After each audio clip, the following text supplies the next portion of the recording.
Okay guys, so this video is going to look at the poem Acquainted with the Night by Robert Frost. Alright, so before we get into analysing the poem in detail, we just want to think about this title that Frost has chosen for his poem, so Acquainted with the Night. So what imagery or what emotions might come to mind when we hear that title, Acquainted with the Night? Alright, so objectives for today, we want to look at the themes tackled in the poem, we want to analyse how the poet engages with the reader, and examine the use of language and the plot of the poem, and we also want to examine poetic form in relation to this particular poem.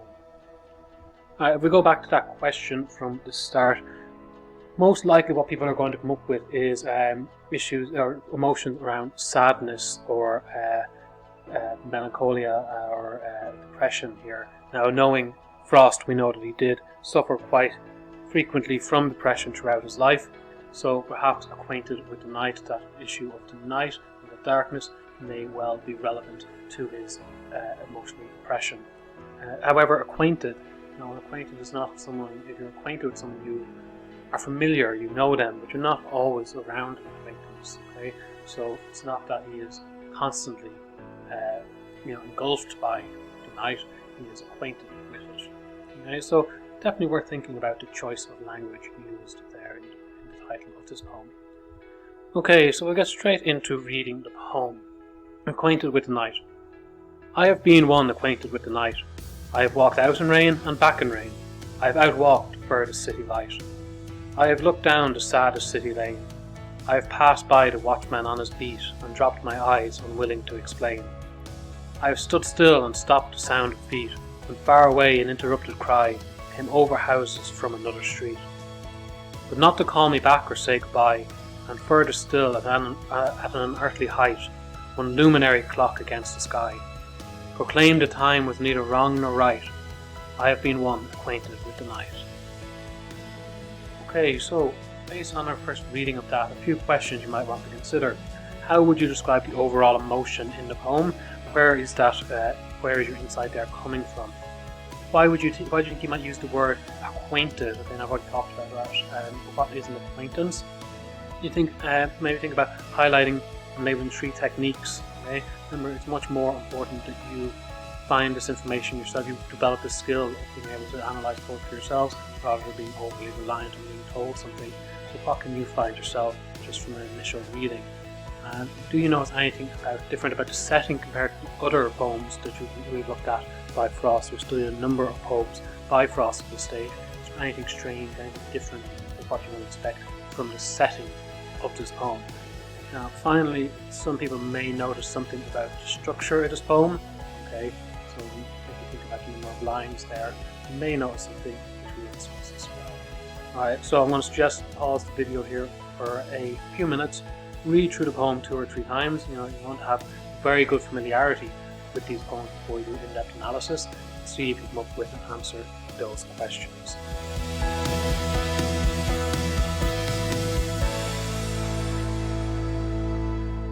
Okay, so how would you describe the overall emotion in this poem?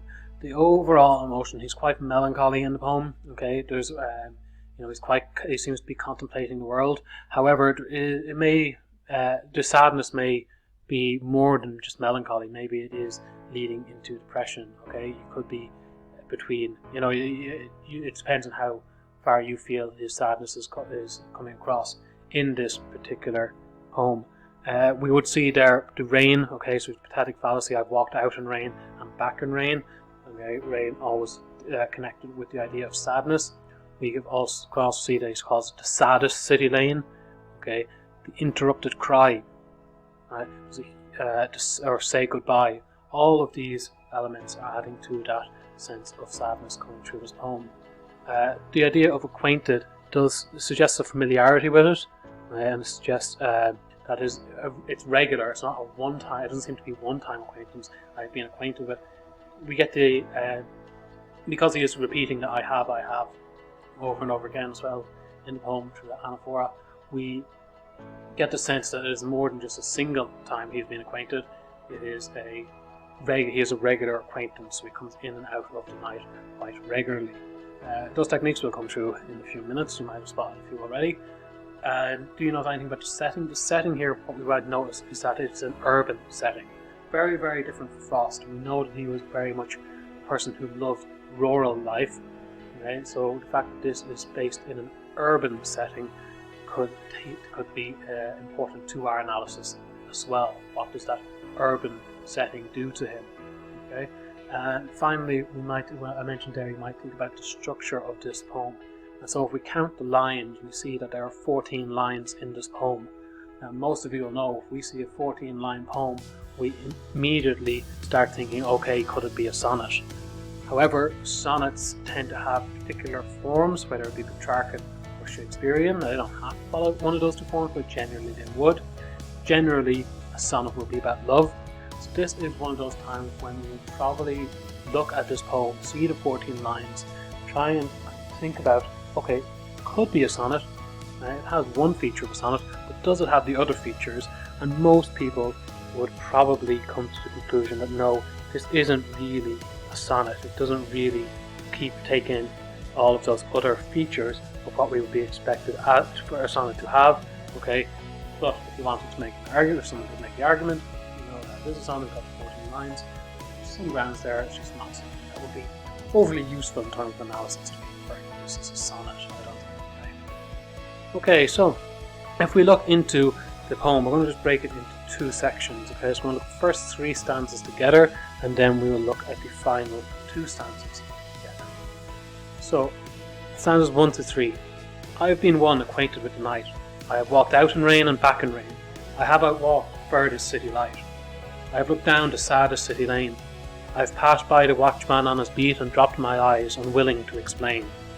I have stood still and stopped the sound of feet, and far away an interrupted cry came over houses from another street. So a few things to think about here. Explain how Frost uses his description of the world to create a melancholic mood in this poem. Now, this may seem quite straightforward, but you do need to be able to analyse and point out exactly what he is doing to have that effect.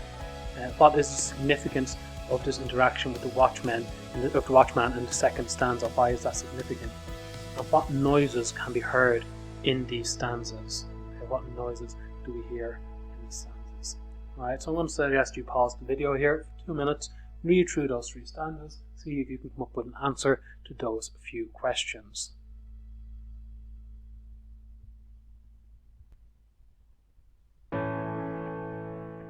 Okay, so if we look at explain how he uses the description, there's a number of features in here in his description that create that melancholic mood. Okay, so we have, first of all, we have the nighttime. Okay, we have the imagery of darkness. Okay, the world being quiet. We expect quietness and solitude of night. We have the pathetic fallacy of the rain. Walked out in rain, and it's repeated. Walked out in rain and back in rain. Okay, so the fact he's gone out and back in the rain shows that it isn't long lasting, and that is definitely affecting his mood. I've outwalked for the city light. Okay, so he's moving away from the light. Okay, so all of this imagery is adding into that melancholic mood. He uses the idea of the sadness. He talks about the dropped eyes. Okay, bringing in this sense of isolation. Okay, which we're going to talk about in terms of the watchman. The second question there, and just stood still, and stopped the sound of feet. Sibilance adding in some silence of the mood of what's going on, and that you feel quite alone and solitary in this poem. So all of that is adding, all of it is constantly coming through, all of this description adding that melancholic mood. Okay, there's significance of the interaction with the watchman. We know from having studied a number of other Frost poems that he's very into the idea of human connection, and here he is not connecting with the watchman. Right? He drops his eyes, he's unwilling to explain, he's not willing to have a conversation. That is very, very unlike Frost. Frost, generally he is quite into he quite appreciates the ideas of having human connection, but here he is not engaging with it, and it's him that is not engaging. Okay, so very, very different to the man we've seen in Mending Wall, where he is questioning the neighbour, not who's building up the barriers. Here he is Frost, who is avoiding the connection. What noises can be heard? We do hear there's one noise that really stands out here. Okay, so that is the interrupted cry, right? So there is a great, there's a bit of danger coming on here, and a great sadness in the interrupted cry. But it's nothing to do with Frost himself. Okay, but what he's doing by hearing this interrupted cry, he is hearing the sadness of the world around. Okay, he is affected by the sadness of the world in which he lives, of which he experiences. The only sound he hears is the darker sounds of the world. Okay, so if we look at a few notes alongside here. First note, the poet uses anaphora in the opening lines of the poem. This is the repetition of the opening words in subsequent lines. The way it says, I have, the first five lines. Okay, it's repetition, and it's very much, it's highlighting his isolation here. I have, okay, and it seems to be, it's past but continuous. It seems to be, I have been. It's not over yet, but it's very much always I. It feels quite solitary. There's a sense of melancholy and sadness or loneliness established early in the poem with the idea of familiarity with the darkness, the pathetic fallacy and range. We've already talked about those two. The final line of this first stanza implies a journey into darkness and away from company and safety. Okay, light represents safety and comfort. He is moving away from that. I've outwalked for the city light. He's walked away from the light, and there is a purposeful sense of mystery. We may struggle to relate to his experience. So we may struggle to relate to his experience. But it's the darkness that he is very much connected with, and we don't know where we might be going, but it's definitely away from happiness. I've looked down sad City Lane. The City Lane is personified here to reflect his emotional state, okay? And in his state of depression, he sees the entire world as a sad place. Okay? His sadness is reflected onto the world around him. He is entirely, everything around him he sees in this sad, and is affected by his depression. Unwilling to explain, there's a strong sense of mystery in that many ideas are left undeveloped or unexplained, and this may do with the effects of his depression, that he is not fully engaging with his ideas. It's also to do with his isolation and his solitary aspect of the character in this poem, that he is not engaging with the Watchman. There's the lack of acknowledgement of the Watchman highlights his emotional state and his depression and loneliness. He avoids other humans. This, as I said, the contrast with Bendingwall and also with Tufted Flowers. I have stood still and stopped sound of feet. So we have sibilance there. We can quite clearly point out stood still, stop sound. Right. The stopping may be read as his taking a break to try and deal with the world. But when he stops to try and deal with the world and deal with what's going on, we have it's the only sound he hears is this sound of a cry suggesting pain and fear. So very much that his experience of the world, even when he tries to deal with it, is just overwhelmingly negative and against him. Alright, so moving on, stanzas 4 and 5. But not to call me back or say goodbye, and further still at an unearthly height, one luminary clock against the sky, proclaimed the time was neither right nor wrong, neither wrong nor right. I have been one acquainted with the night. So, the question is, why do you think the poet maintains a certain ambiguity in the latter half of the poem? Right? Why is there a certain amount of mystery here? What do you think the clock might represent? And do you know anything about the structure or form of the poem in the final stanzas? Look for more than just the obvious things here. Okay? So again, I'm going to just pause the poem here for 2-3 minutes and look through. Try to come to your own answers for some.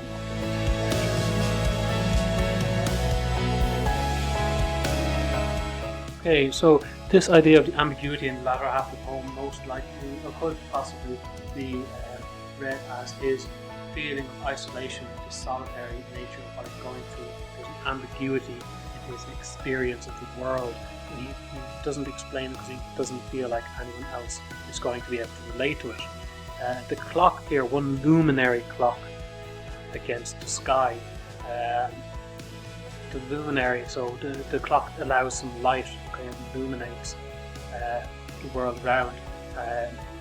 But it's timed. Okay, it's a clock that the light comes from is very much set to the time.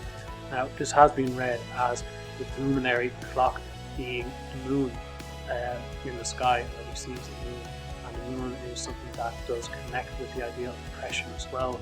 The cycle of the moon has been connected with ideas around depression. So, it's also, the moon changes, it can be seen as a clock, as over, it's a clock of the month.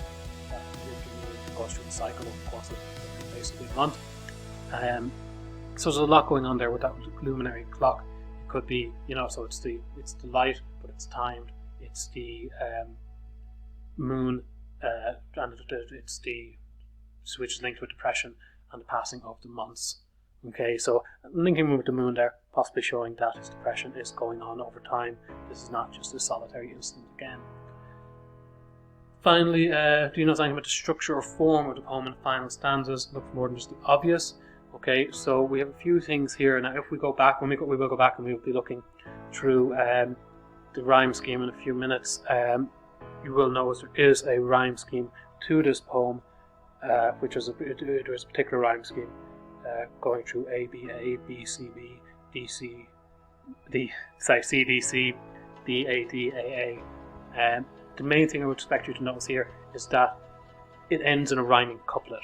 Okay, the structure of the poem has been done in tercets, 3-line stanzas, okay, throughout the poem until the end, when it turns into a couplet, and that brings the poem to a close and changes the rhythm both the rhythm and the rhyme of the poem to bring a sense of closure and finality to it. Okay, so a few notes here. The poet seems to feel isolated, nobody's calling him back or saying goodbye, okay, but not to call me back or say goodbye. He hears the cry, but it's nothing to do with him, and it is a sound connected with pain. There's two interpretations here. If we look at the green box there first, the clock can be read as a metaphor for the moon. The word luminary is related to lunar, i.e. the moon, and is in turn related to lunacy. Okay, this may be further supported by the use of the word unearthly, at an unearthly height, so that's why people might see it as being the moon. If it was actually a clock, it probably isn't unearthly because it's still within Earth. Okay, it may be links to the urban setting, that the clock is so high up in the building that it's unearthly, unnatural height. But most people a lot of people would interpret that unearthly to be linking it to the fact that it's not something that's on the Earth. It's a terrestrial. It's not terrestrial. It's an extraterrestrial object. The more common interpretation, however, is in fact the clock as this links succinctly in with the final stanza. So it claims that time was neither wrong nor right. There is both of those interpretations there that you can look to. With neither of these interpretations, it's important that the poet seems to feel separate from the world, which he feels is indifferent to his presence. Okay, time is going by, whether he wants it to or not, and ignores the fact that he is not engaging with the world.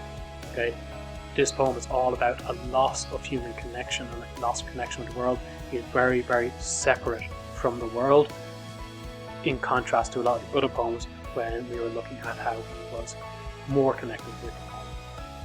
The poem ends with a rhyming couplet, and by repeating the first line, there's a definite sense of finality, yet nothing seems to have developed or changed. Okay, so the couplet allows a sense of finality. The fact he's repeating the first line means nothing's changed, nothing's been achieved throughout the poem. Rather, the dark mood is simply being elaborated. Okay, simply described and elaborated on it. The lack of conclusion may represent his ongoing struggle with depression. That is not something that is going to, and for an audience, that this is nothing that's going to be dealt with in a short 14-line poem. This is an extended problem that must be dealt with over a longer period of time, or perhaps that Frost feels that maybe he can't deal with it. Okay, so cultural capital. We talked about this before with the idea of when we looked at after apple picking. One thing that we want to be aware of here, and this is Frost linking his poem, or aiming his poem at a highly educated audience. Okay, so the poem is again quite simple. We can read it in a simple way, and it can be appreciated just for the beauty of its language. But there is more complex things going on as well. So there's reference here to what's called the Divine Comedy. It's an epic poem written by Dante, completed around the year 1320. The poem tells the story of the afterlife, beginning with the chapter Inferno, which depicts the descent into hell. So you may have heard reference to Dante's Inferno before. This is where the idea of kind of the 9 circles of hell comes from. Dante wrote his poem in what's called terza rima. Okay, and this is the rhyme scheme here. Okay, so look at that in a second. But basically, what's going on here? Frost is referencing Dante's work, Dante's Inferno, through the structure and form of the poem that he is using. And for a very highly educated audience, they will be aware of this, and they might link in with the ideas of the Inferno and Hell coming across through this form of writing. Now, terza rima, what terza rima looks like is it's a series of tercets, 3-line stanzas in the rhyme pattern ABA, BCB, CDC, DED, etc. Now that can go on indefinitely in terms of terza rima. Okay, there's no limit to how many lines in the poem. It's not like a sonnet where it has to be 40 lines. It's a different type of form. It follows that rhyme scheme up until the end. It always ends either with a single line or with a rhyming couplet, and they repeating the rhyme of the middle line of the final tercet. Okay, so you may need to kind of go back and just look at the poem, put those the rhyming code beside it, the A, B, A, B, C, etc. But you should be, so just the main thing to be aware here is he's using terza rima, and it is a reference to Dante's Inferno. So Frost uses this rhyme scheme as it will draw his educated audience attention to concepts of hell and death described in the Divine Comedy. And this is an example of how he adds meaning to a seemingly simplistic style, but there's much more meaning added to it. So the form, as we said, is written in terza rima. This adds a set to Frost also uses iambic pentameter to closely control the rhythm of the poem. It has been noted that because of these two strict forms to be used together, it can add a sense of claustrophobia to the poem. Everything is very contained and controlled and held in. Okay? Frost said that the poem was written for the tune. The musical tune of the poem reflects into the melancholic tone of the subject matter. So the tune, as you read through this poem, read it a few times again, see how it just naturally the tune comes out, and that is moving into a melancholic tone. The opening lines are all short end-stop sentences, creating a sense of monotony to the poem. Okay, so when we look back at that first, and that is linked to anaphora as well. So we look at the first 5 lines, end-stopped lines, very statement, sense of monotony. Okay, the structure becomes more free later in the poem, but the final lines bring us back to that being trapped into that strict structure of sentences. So it affects the close, and the poet still having those closing feelings. Themes, imagery, and language. The poem can be interpreted in a number of ways, so be careful not to impose a single interpretation on this poem. Be willing to look at various interpretations. Whilst many will read it as a poem of despair or depression, it could just as easily be read as a poem of resignation or of acceptance of that side of life. There's no direct expression of any particular emotion. Okay, so be willing to look into a number of different types of emotions going on. Unlike much of Frost's poetry, he does not adopt a conversational style here. Rather, it is deadpan neutrality to his tone, and this peculiar and emphasized lack of emotion. So it's very clear that it's not conversational, but it's emotionless, and it's a definite sense of detachment. Okay, that lack of conversation may be reflected in the fact that he can't hold conversation because of his depression with the people around him. Okay, so a few things to take away from this poem. We've gone through it quite quickly. I want you to think about using descriptions in the poem, draw a detailed sketch, or you could draw a detailed sketch, and just get that imagery of the poem. Think about the colours you might use, think about labelling the image. How would you get, if you were to turn this poem into a piece of art, how would you do it? How would you represent it as a drawing? You might want to write your own short poem, expressing the emotions which Frost seems to focus on here. Okay? Or imagine you were the watchman mentioned in the poem. Write a narrative passage or a poem about a person who has passed you by, so look at it from the watchman's perspective.